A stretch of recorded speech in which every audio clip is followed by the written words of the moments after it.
Hello, my name is Daniel. I'm here in the tech support lab in Granada, and I want to show you a validation process of the rotational sensor. So here we have the OE, and here we have the OR sample. So let's connect.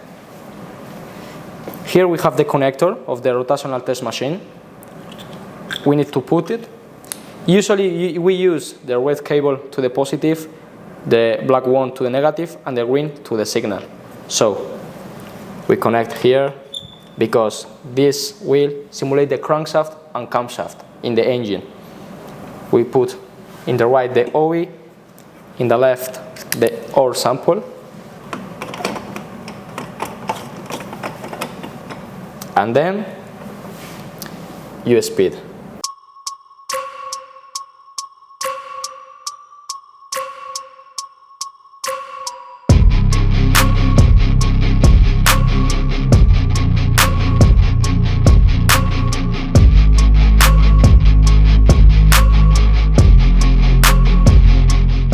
For this sample, we need 500 RPM. So let's turn on the machine.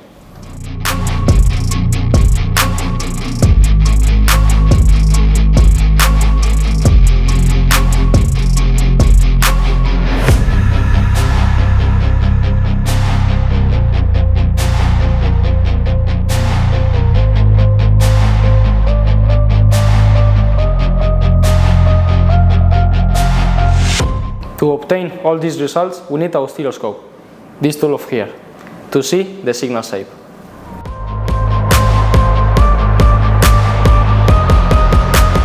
As you can see here, the signal shape is the same, the frequency is the same, the cycle work is the same, and the voltage are very similar.